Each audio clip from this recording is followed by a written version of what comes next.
ආයිබෝවන් මගේ යාළුවෝ හැමෝටම හැමෝම හොඳින් ඉන්නවා නේද?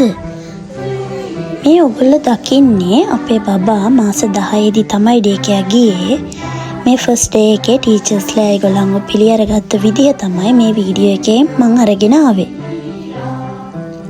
ඕගොල්ලෝ බලන්නකෝ. අපේ බබා නම් හරිම සතුටින් තමයි පළවෙනි දවසේ ඉඳලම ඩේ කෙයා ගියේ.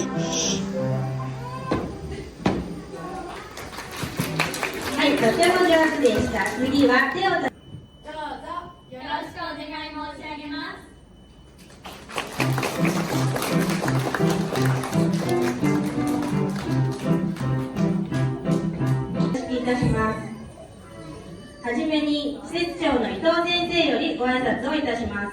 伊藤先生、よろしくお願いいたします。වෙල්කම් එකෙන් පස්සේ අපි අපේ ක්ලාස් රූම් එකට ආවිල්ලා මේ බබාගේ යාළුවොත් එක්ක බබා සෙල්ලම් කරන විදිහ තමයි ඔයගොල්ලෝ මේ දකින්නේ.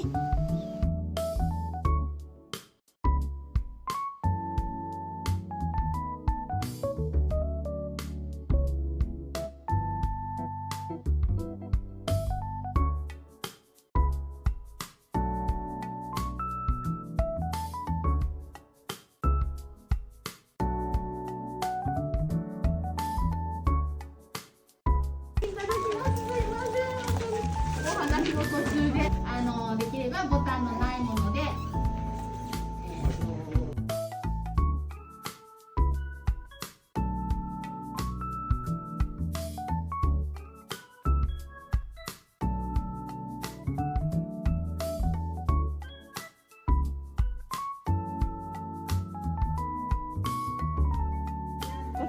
バイバイ。バイバイ。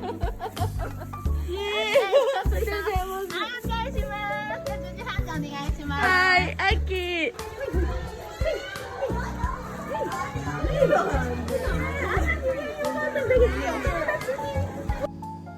එහෙනම් ආයෙත් ලස්සන වීඩියෝ එකක් අරගෙන ඉක්මනට මෙන්නකම් හැමෝම පරිස්සමින් ඉන්න ඕනේ.